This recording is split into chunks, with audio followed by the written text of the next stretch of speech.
Welcome to the Franchising360 Show, the only show that takes you inside the world of franchising, with hosts Tim Parmeter and Danielle Wright. Hello, everyone, and thanks for tuning in to the Franchising360 Show. I am Tim Parmeter, and with me, as always, is Danielle Wright. That's me. Here on the Franchising360 Show, we do take a 360-degree view of the franchising industry, all the things you need to know and think about to determine if you should become a franchise owner, how to know which one, how to succeed once you are one, even how to take a business and turn it into a franchise, and then some of the hidden things in the industry. Again, kind of a, I'll say, sort of supplier, but certainly an impactful part of being a franchise owner is going to be our guest today, not to mention just like legendary status in franchising. Right. So we were fangirling a little. It's okay. Yes, we definitely will be on this, and but I'm really looking forward to this conversation. Yeah, super exciting. I got some really good fun facts. Do we? Well, we do have a segment. Speaking of fun facts, it is, I believe, and there's even like this fancy thing that's going to introduce it. It's going to pop up right now.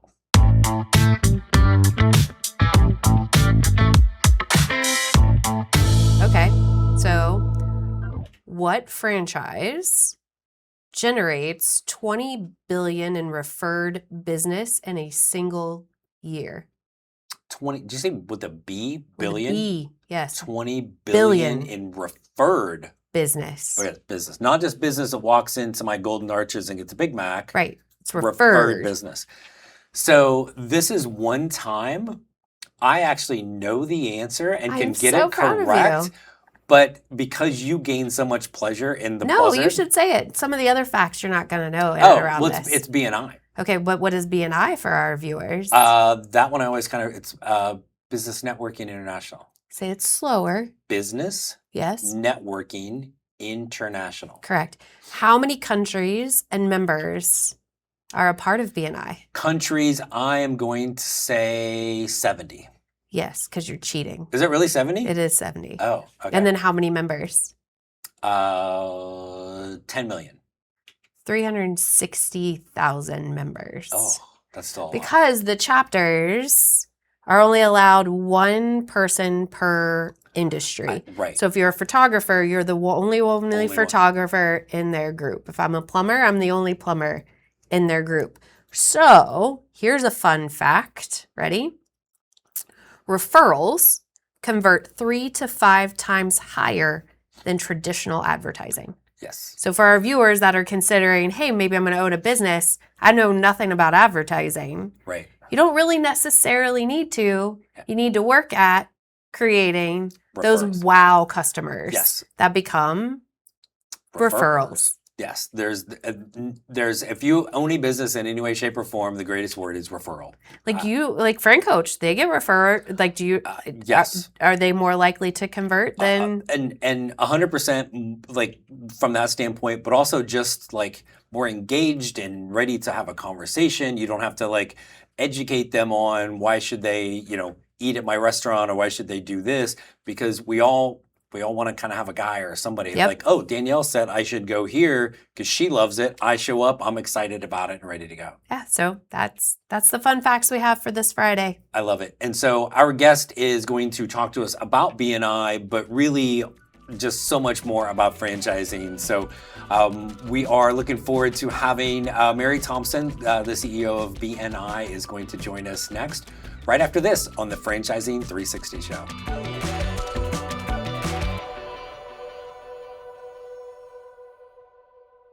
All right, we are back on the Franchising360 Show. Tim Parmeter along with Danielle Wright. And joining us is, I think it's safe to say, literal franchise royalty. We are so excited to have the current CEO of BNI, Mary Thompson, joining us. Mary, thanks for being here.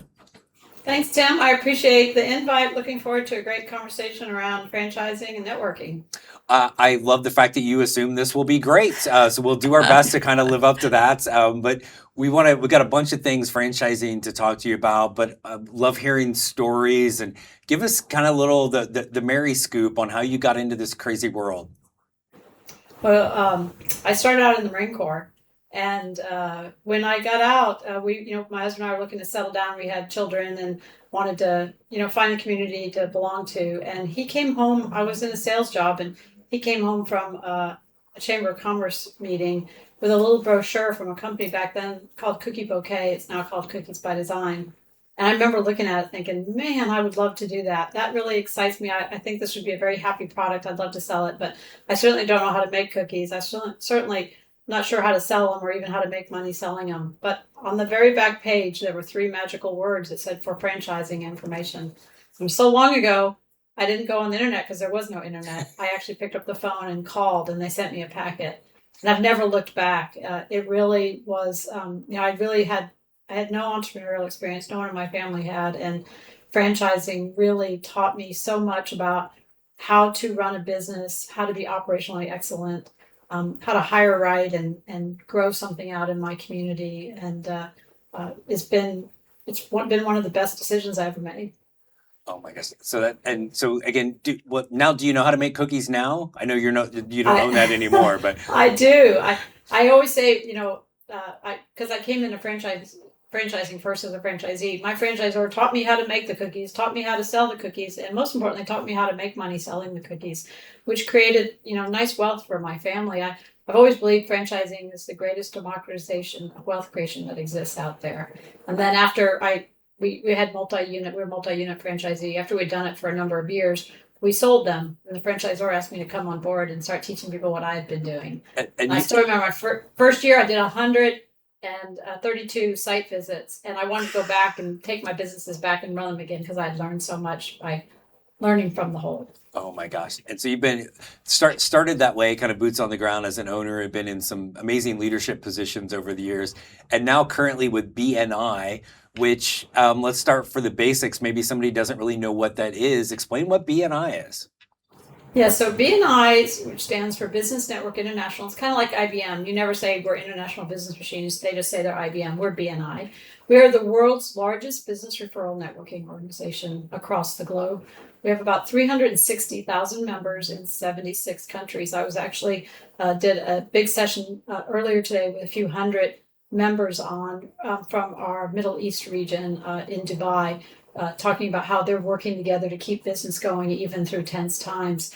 And what we do is we help business owners get referrals in business. For every $1 that one of our members spends in dues, they get about $70 in closed business. I don't know another ROI on marketing that exists out there. And over the last trailing 12 months, we have in member-to-member generated business, we've done $27 billion in member-to-member generated business. Wow. She just trumped your fun facts. I know. Right so, that is cool. And I love BNI. So I've always been on the franchisor side and franchising. And most of my franchisors, the number one thing they tell the franchisees to do is join their BNI chapter.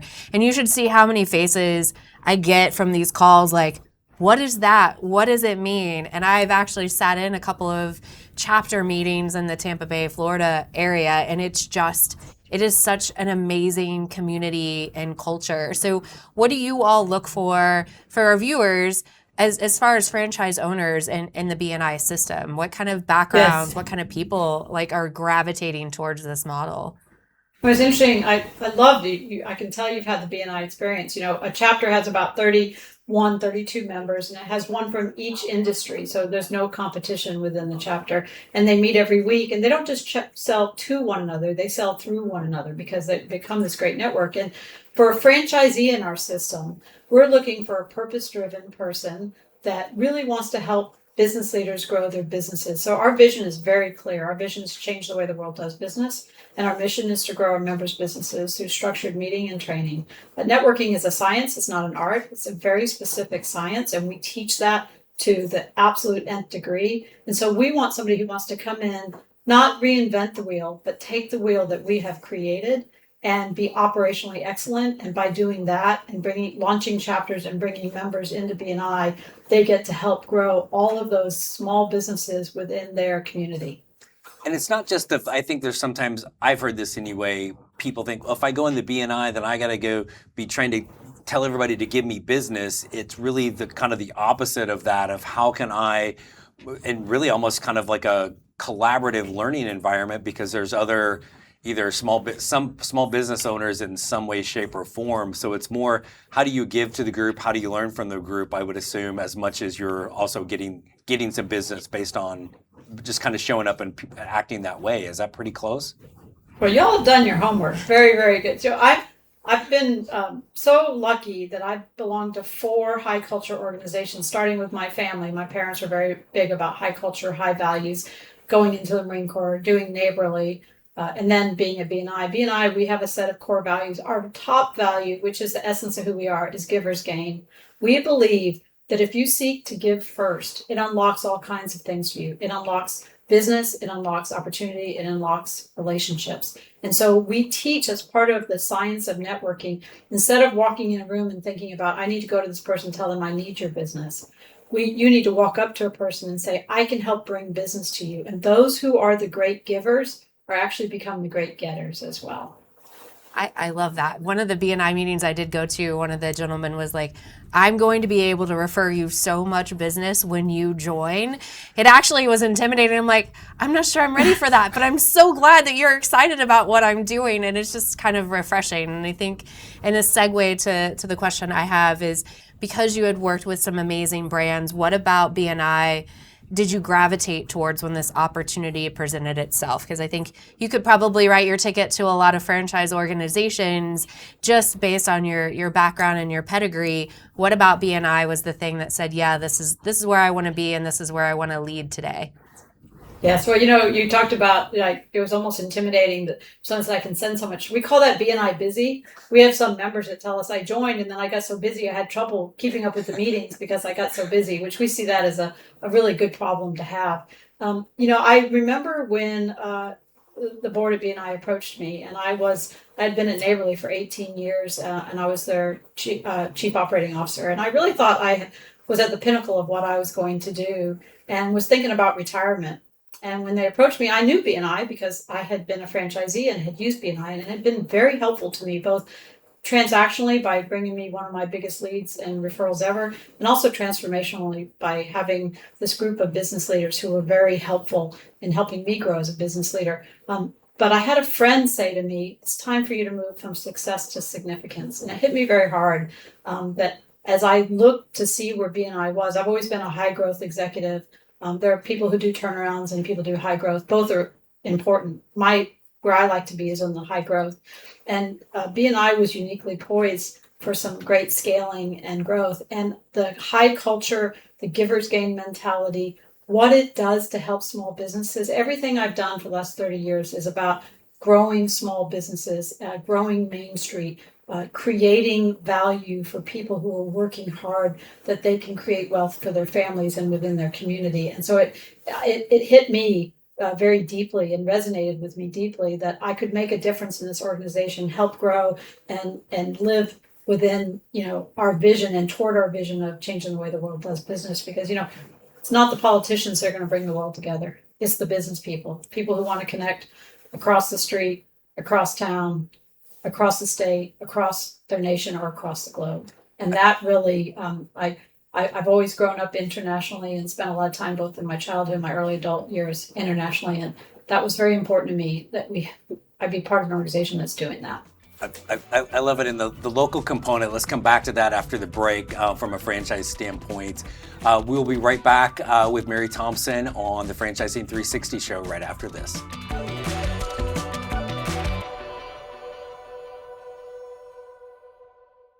We are back on the Franchising360 Show. Tim Parmeter alongside Danielle Wright, and joining us, CEO of BNI, Mary Thompson.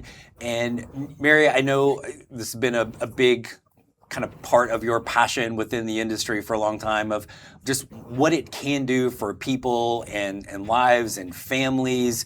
Maybe just kind of share a story or two of something over the years where you've seen how impactful franchise ownership has been for people.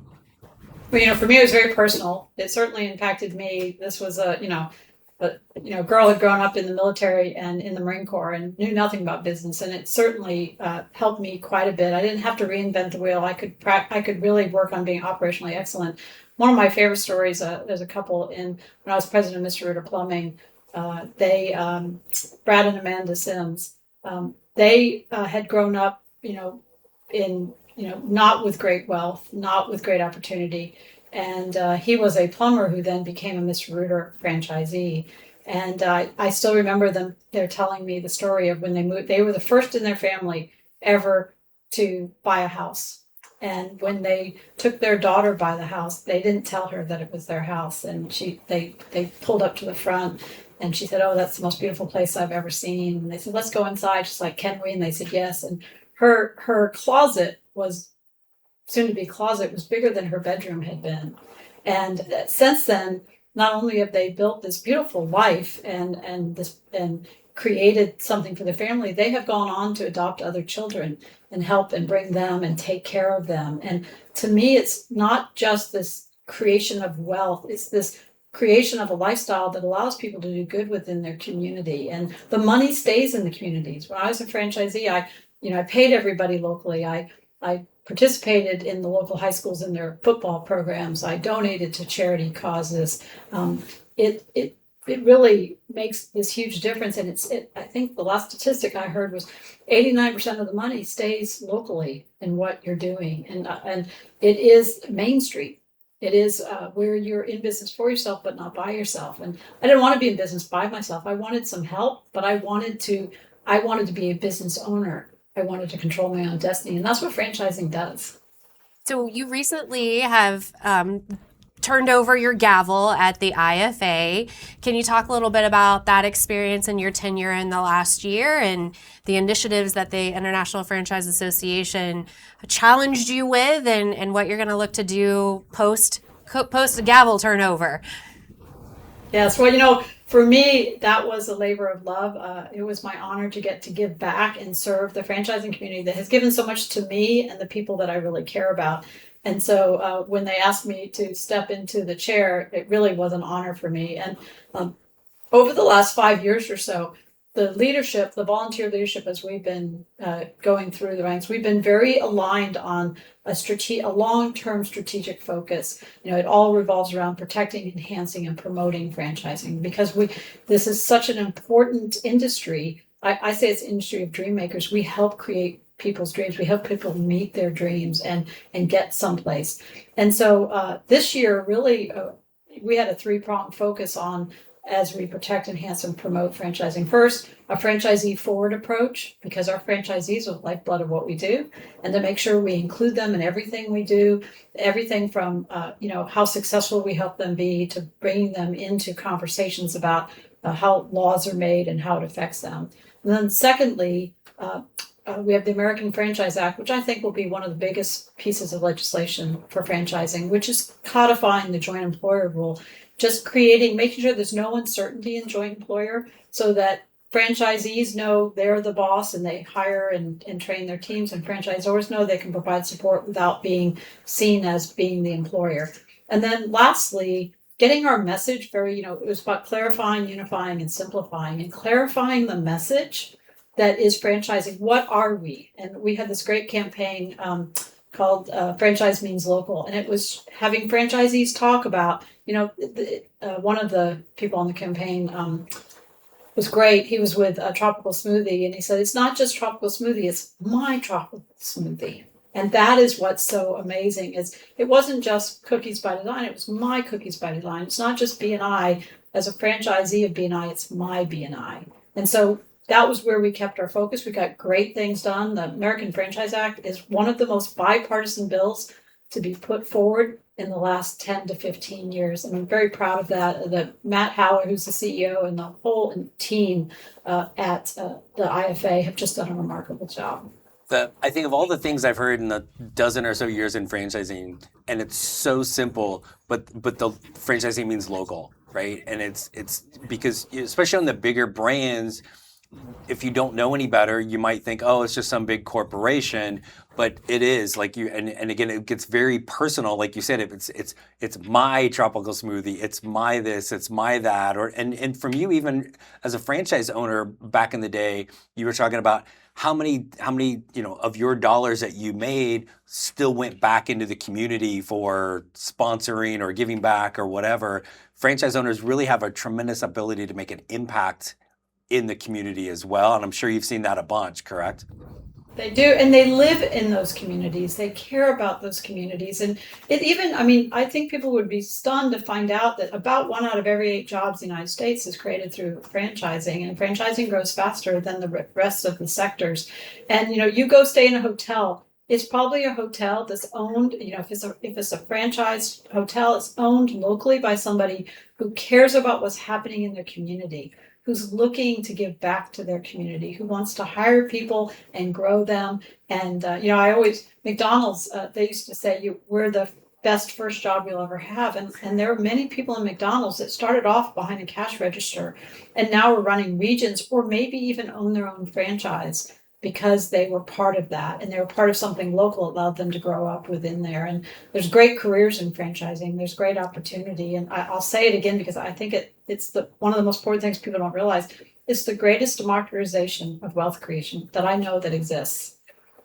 Mary, thank you so much for all of this. And in the last minute here, I want to just kind of throw a question to you for our viewers that are, again, hearing all this stuff, but maybe what's a piece of advice you would give somebody thinking about maybe looking at becoming a franchise owner? I think finding the right cultural match, 2 things. One is you will get a franchise disclosure document. It has 23 items in it. Read it.